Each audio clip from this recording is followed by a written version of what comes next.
Well, good Sunday morning, everyone. Well, you don't have to go from classroom to know what any math teacher will tell you when the numbers don't add up. So when a school district starts counting its enrollment, then it becomes an equation that turns into a multi-million-dollar decision with no easy answer. United ISD is just the latest school district across the state facing a difficult reality: declining enrollment and budget deficits. Already, major school districts in some of the state's largest cities have announced plans to close or consolidate schools. Back here at home, United ISD is facing the same dilemma. Board members are considering consolidating schools with fewer than 400 students as the district faces tens of millions in budget deficits. However, in a letter sent to staff, UISD Superintendent Dr. Gerardo Cruz clarified that no formal decision has been made as of yet. We even caught up with the board president this past week to hear just how serious the issue is.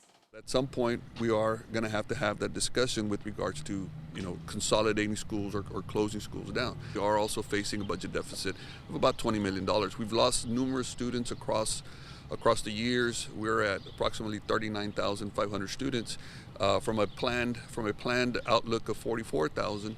And so, that's millions of dollars that we've lost. I think that, those are drastic decisions that need to be considered. Well, joining us this morning for this part of the conversation is United ISD Superintendent Dr. Gerardo Cruz. He is joined by KGNS General Manager Luis Villarreal. Good morning, gentlemen. Good morning. Doctor, Good morning. Thank you so much for taking time out of your schedule to come and explain this to us. As if we were kindergartners, to talk to us a little bit about what has been trending at the school district. I don't think we've ever seen a decline in enrollment at UISD. It's been growing for decades. Well, thank you for having me. Thank you for the opportunity to discuss, our current situation at United ISD. We're not the first district to encounter this. Ever since COVID, we've seen a decline in enrollment and student enrollment. And the way state funding works is that the number of students equate to a certain amount of dollars. There is something that's called the basic student allotment. That's the math that the Texas Education Agency funds schools. And for every student in school in public ed gets approximately $6,500. That's called the basic student allotment. Per year? Is that per year? Per year. So, if you're a special education student, or if you're special with other special needs, or if you're in a CTE program, that's called a WADA, average daily attendance. So we get extra funds. So what we're seeing is that if we're not having the enrollment, we're not getting the state funding. So we're seeing a trend where this just past year we had a decrease of over 600 students. So you do the math, we do see that we're operating in a deficit. This deficit is there because certain things had to happen at our school district, certain projects, maintenance projects that had to happen, ensuring that we have conducive learning environments. So certain loans, you could say, were taken out. In doing so, we depleted our fund balance. Also, one-time payments, raises to our great employees also took into account. And now we're in a situation where we can no longer afford that because we don't have the enrollment. So, some conversations are happening, and informal conversations have been happening at the board level to discuss our current financial situation. And along with other school districts across the state, the option is, to possibly consolidate and close down some schools. We are in the talks of identifying those schools, and, those decisions will be made very soon. Certainly going to navigate this with care, because certainly understand closing a school is the heart of all of our neighborhoods, and making sure that we inform the public the best that we can, because we want to ensure the longevity of a United Independent School District for future students to come. So doing a quick math, and forgive me, I'm an Aggie, so I'm not very good at it, but sorry, just obviously kidding. 6,000 times 600, we're looking at $36 million. Yeah, okay, yeah, you can look at it like that. Pretty much, yeah, yes. I mean, and that's what we're looking at. Yeah, the basic math, there's other intricacies and details to that. And so the idea of consolidation, so the majority of the expense when it comes to the schools, we think about teachers and we think, but operating a school outside of just the teachers and staff, and staff, I mean, what are we talking about? Yes. Well, 80% of our budget, about 85% of our budget is in salary. and the remainder is all of our operations. And, doing our quick mathematics, a school that is at least 400 students is about $4 million. And if you were to do $4 million, times 80%, that's about 3.2 million just going on salary alone. And these are conversations that we've been having with our board. And this last week was our first opportunity where we made it public, where consolidation is something that, has to be very much considered. And, we understand it's a delicate conversations, and we do have a plan in place, and those impacted schools will be notified, and the surrounding community as well will be notified. Our plan is to have town hall meetings and engage the school community, let them know of our plans. Right. Let's talk a little bit about how consolidating a school or closing down a school saves money, because we know that you put out an email, a letter to your staff saying that nobody's going to lose their jobs, and we want to make that clear, and I know you've made that clear. Nobody loses their job. So you're still going to keep that 80% of salaries that you just mentioned right now, but they're going to go elsewhere. So then the remaining 20% of the budget is what at a school? It's operations. We have custodial services, we have utilities, light, safety, security, all our, technology infrastructure, everything that is in place, to maintain the school. And if you do that with a number of schools, then that would that would be some you out of the cost deficit. savings, as well as moving staff over, closing school, going to school that has been selected to consolidate.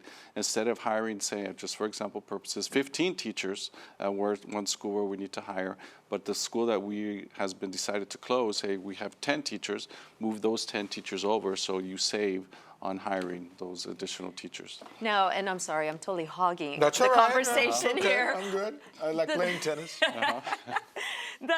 The schools that you would take the students into, is there space? Do you have Yes, space there for is these space, kids to go into some of these other schools? Yes, there is space. We've done an analysis early in the year. We did a seat capacity analysis, and there is space. And there are schools, that are operating at above 400, and they're okay.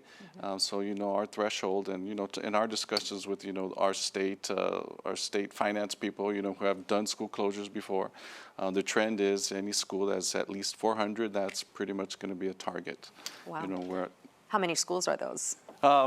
Can't say it yet, it's open for discussion, but, if you go to our website and certainly look at enrollment, you can make that determination, at least the public has. Ever since I'd said the 400 mark, everyone's counting their student population. I'm getting emails, and, is it going to be my school? Is it going to be this school?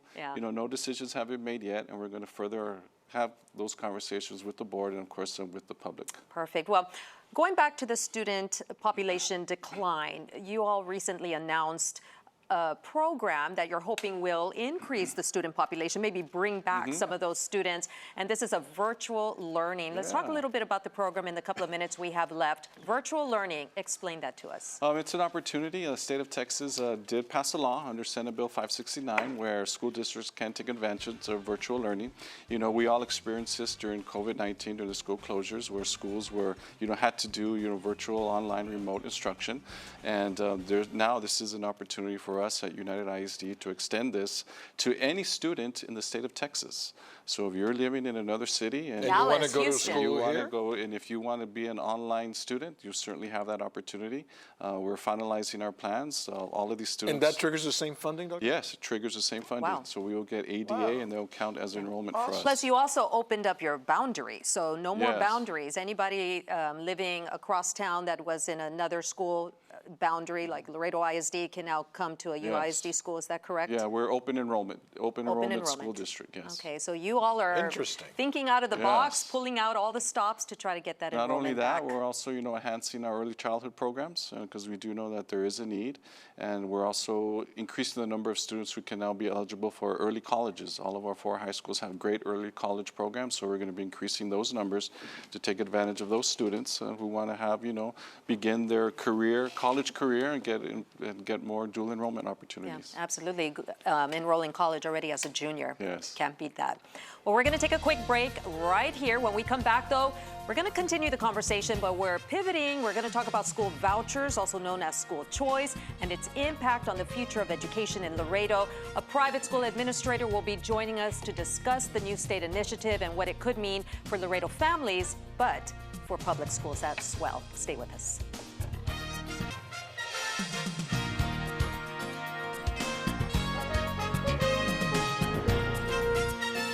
Welcome back, everyone. Well, $1 billion, that's the size of a new school voucher program set to open to families next school year. Texas Education Freedom Accounts, also known as TEFA, will offer $10,000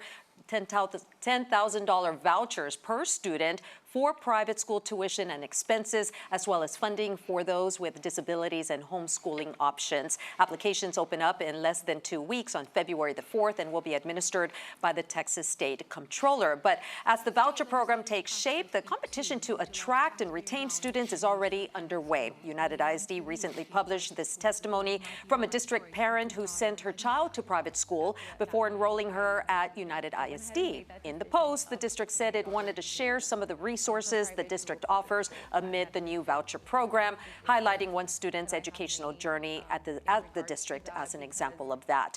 Well, Laredo private schools are making their own pitch to families as well. St. Augustine Schools, which services grades K-3 through 12, are now accepting vouchers for the fall of 2026. In an interview on KGNS Morning Show, the principal of San Agustin High School shared just how many seats they're looking to fill and encouraged families to start the application process.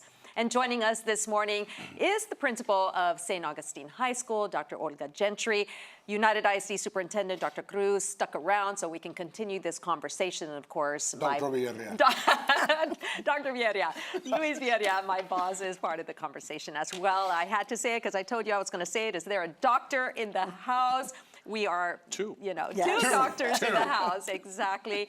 Thank you all so much for joining us, and Dr. Cruz for sticking around for this conversation. Thank you. Let's talk a little bit about student enrollment decline. Dr. Cruz, we weren't able to get to that before the commercial break, but and Dr. Gentry, why the student decline? Well, the current data that we've seen, we had a demographer come in a year ago, and then we're going to have another demographer come in February to discuss the current enrollment numbers for United ISD. And, it is a matter of birth rates. We have couples who are married or maybe living together, and they're not having children. They're having cats and dogs. Yeah, they're having fur babies. Yeah, it's a decline of birth rates as well as, the economics as well. We're seeing, families leaving, going to Central Texas or Northern Texas for other jobs and things of that sort. So that's some of the data that we've been seeing. Wow. Interesting. Is that something that you've seen as well? Yes, I was first made aware of this last year at a conference of the Texas A&M Hispanic Network in College Station, and the data shows that the students who graduated in May of 25 will be the last of the large groups of students entering college, and that colleges are going to face a decline in enrollment because there are simply less high school students, less students graduating, going on to college. Wow. Definitely it will affect students at the elementary, middle, and high school. All the schools will face that. Yeah. Wow. Well, Dr. Cruz, we talked about how the decline in student enrollment and population is affecting you, but now you have another challenge that's coming your way, and the challenge is TEFA, which is the school vouchers. Y'all are giving each other the evil eye. Because obviously, you're hoping to increase your student population. Dr. Cruz is hoping to increase it too. Both of y'all are competing for the same student. So tell us a little bit about the history behind TEFLA. It was passed by the legislature. So this is the first time in state history that school choice will be an option. The governor has made available $1 billion for vouchers of $10,000 each. However, that will only be enough for 90,000 students. In Texas? In Texas. There are about 340,000 children in private schools, so not just Catholic, but private schools, K-12, in Texas. So 90,000 may get the voucher, but that is a tiny number when you consider that in the state of Texas, there are 5.8 million children in K-12, Of the 5.8 million, only 340,000 are in private schools. But, you know, it's a drop in the bucket depending on what size your bucket is, because, I mean, we were just talking about this with Dr. Cruz, and 400 students is a bunch of money for funding also for a small school district. Or So- 600 students. Or 600 students, right? I mean, so we're talking about how many is the number of students that we can accommodate in private schools in Laredo is what? I can only speak for St. Augustine High School. Okay. Well, I can speak for elementary, middle, and high. We can probably take an additional 100 students from K to 12. All the way from K to 12. We can probably take about 100 Okay. additional. Okay. Okay, in the 3 schools, or Right. in y'all's 3 schools. Yes, so 100 students from UISD's 40,000 or LISD's 20,000. We're Okay. just taking 100. 100, and then, If they qualify. If they qualify. Because the parents have to qualify for the voucher. and what So are the, there's a financial aspect to it for the qualification? There There is- needs to be a financial need? There's a formula. Okay. And there's different levels where you can qualify. So parents can earn a certain percentage between 200 and 500% of the national poverty level and still qualify. Gotcha. got Okay. it. Now, as far as the schools in Laredo that are accepting the vouchers, we were looking on the website, because there is a website that says Find School Finder, and you can put in Laredo, and all the schools that are accepting the vouchers will come out. So a whole lot of daycares that do pre-K and K are on there. And then as far as upper level, we have United Day School and Mary Help. And So all of the Catholic schools are accepting, which would be Blessed Sacrament, Mary Help, and St. Augustine Elementary, St. Augustine. Middle, and High. Okay, and that along with like you said, Mary Help, and then United Day, and then, like I said, there's a bunch of daycares that do pre-K and K curriculum, and they're taking them too. So have y'all already anticipated losing some of these kids and put those figures into your upcoming budget? We have some early projections, you know, and I know it goes live, you know, where parents can enroll. What's going to happen is the Texas Education Agency will be issuing those lists to school districts, because school districts will also be, if you're a public school district and there's a special needs student, the requirements for ARDs and IEPs still falls on the public education system. So those records will have to be transferred to the private school. In addition, you know, this whole voucher system, I guess the intent was, you know, to provide school choice for low socioeconomic students. United ISD, we're 75% economically disadvantaged, so we're accepting those students anyway. We're able to accept students of all needs, special education, bilingual, emergent bilingual, and any other needs. And if you go to any public school, you know, you're going to see the great security systems that we have in place, you know, the great technology at United ISD. We're in a one-to-one, so all of our students do get a Chromebook, access to technology. We have, you know, full-time counselors, full-time nurses. We have provide transportation. We provide even sometimes 3 meals, breakfast, lunch, and supper. You know, so the advantages of public ed are there. But I certainly understand those parents out there who want the school choice. But to get those projections is something that we're eagerly awaiting, so we can, you know, balance our books and make sure that we're okay in the next coming school year. Yeah. Are the schools prepared, Doctor, I mean, is your school, I know you can only speak for you, from a teacher standpoint? I know from a facility standpoint you are, obviously you have the space, but from a teacher standpoint? Yes, we are. We Okay. have, you know, applicants that want to make the switch from public to private, or that are retired. And we, as principals, get phone calls all the time. I want to come over and I want to teach at St. Augustine. Do you have openings? But if I could comment on what Dr. Cruz said, if a child is special ed, they may qualify for a $30,000 voucher instead of a $10,000 voucher. However, he's absolutely correct that private schools are not always equipped to handle students with severe special education needs. We do not have a special ed program. And I was going to ask about that only because I have a mom who was the director of special ed at UISD way back in the day. And so the services that you provide, like you said, for the severe disabled kids, those aren't found at private schools. So I know that on the website of TEFA, it does say that you do get $30,000 for, and even, you know, they're encouraging parents of disabled kids to apply. But if the services aren't available, then does it become moot? Do they Right. really not have an option then? So the parents could qualify for the voucher, but the student has to be accepted by the private school. Obviously, before the voucher money, right, would apply for that child. Got it. So applying and being accepted is part of it. And then we would have to look seriously at the Can you accommodate IEP. them? Correct, because as Dr. Cruz said, we need the ARD and then see what the plan is. Can we accommodate them is the question. Let me ask you both a question. I've always been intrigued by the whole homeschooling thing. I don't understand it very well. I didn't teach my kids to drive because I didn't trust myself, so I wouldn't even touch taking them to school. How much of that would be of the homeschooling community would impact this? What do you see these parents applying for these vouchers, and could that open the door for? I don't know. It's just a little scary. Well, our plan is, we're going virtual, and we're planning, to make sure we get those homeschoolers as part of United ISD.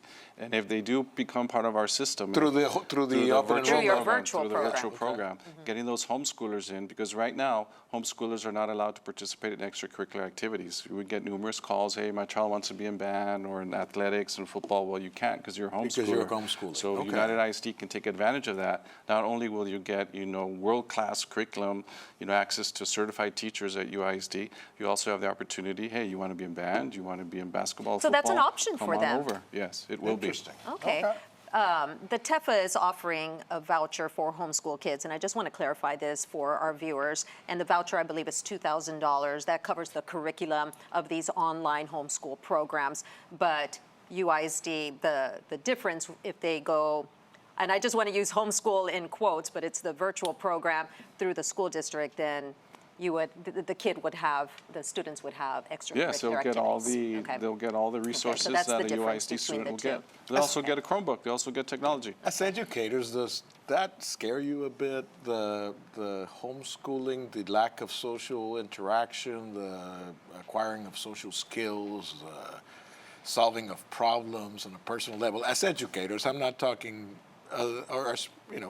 just. Well, I servers. don't think it's something that we need to be scared about. I think it's something that we need to address. Okay. Because we have employees now who prefer, hey, I want to work remotely. Yeah, no, I know that. I think if COVID-19 couple here, taught too. us anything, is that there's a certain type of individual who prefers I can just be as productive as home as in the office, and we're seeing that now with our students. Yeah. And it was after pandemic that we Yeah. really saw the rise in parents choosing to homeschool their children. At St. Augustine, we only allow homeschooling in cases of medical needs. Yeah. Dr. Gentry, let me just ask you real quickly we just have a couple of seconds left, but why do you see parents wanting to go to a private school or even a faith-based school as opposed to a public school? A lot of it is tradition. So across the country, I think families who are educated in a Catholic school system select that for their children. So my grandmother went to school at Ursuline when it was back on Convent Street downtown in the 1930s. My mother graduated from Ursuline. My father attended St. Joseph's. Me and my four siblings and I went to St. Augustine and graduated. Your kids too. My three sons all graduated from St. Aug, went on to A&M, and then I've got three grandsons that are in Catholic school in New Braunfels. Yeah. So A lot of times it's family, tradition. It is faith-based. So we choose a Catholic school because we want a Catholic education. Okie doke. Well, thank you so much. We're smaller. Sometimes people choose it because we are smaller. We can individualize. When I've got 300 students, I know them all personally. Got it. And you can say hi to them in the hallways and know their names. Pick up the phone and call mom and dad if that there's is an true. issue. That Yes. is true. Thank you, Dr. Gentry. Thank you, Dr. Cruz. We're going to take another quick break. When we come back, it's the one thing that our panelists cannot stop thinking about. Stay with us. Welcome back, everybody. It's the one thing that our panelists cannot stop thinking about. We're going to start with Dr. Cruz. Doc. Well, certainly can't stop thinking about, the decisions that United ISD will be making in the very near future. I know that there are tough decisions, but we're going to navigate this very delicately. I want to assure the community and the parents that United ISD will always keep students first and foremost. Our intention is not to cut programs, but to make sure that we save these programs for our future students. I wanted to let the public know that, we are going to be having town hall meetings for those impacted schools if that decision is ever made. And, public ed I'm a product of public public ed. I'm All sure right, many the- individuals are public ed. and- That's it. That's it. Your turn. Good All pitch, right. good Your pitch. turn. Ready? Yes. So my one thing is that next week across the nation is Catholic Schools Week. It is always celebrated during the last week of January. Has been celebrated since 1974. Just an opportunity to showcase our campuses. And here in Laredo, there are 3 Catholic schools, Blessed Sacrament, Mary Help, St. Augustine. So we hope that we will have visitors. All right. Well, mine's always it's almost the same as last week. One more game, my brothers, and the Rams are playing tonight. Watch the game, and next time we'll see you in the Super Bowl. You're keeping your fingers I'm crossed for keeping my that. fingers crossed. Okay, say a prayer for that one. Yes. Well, my one thing has to be Noche Caballete. It is coming up this Saturday, January the 31st. I just want to mention that LULAC does, Olga, Dr. Gentry, you are a former recipient of the Higher Education Award at Noche Caballete from last year. I've been very blessed and honored to be chosen this year for the same award. And so we can talk a lot about LULAC. 60% of every dollar raised is matched by National LULAC. So go out to Noche Caballete, buy a table, buy a ticket, and we can't wait to see you there. And they give money to students from every high school. That's true. Student scholarship. Yes. Thank you, Ms. Gentry. Dr. Gentry, Dr. Cruz, thank you so much for joining us. for having me. Appreciate Thank having you you. with us. And that is all the time we have, but we'll see you right back here with another episode of Beyond the Headlines next Sunday. Have a good week ahead.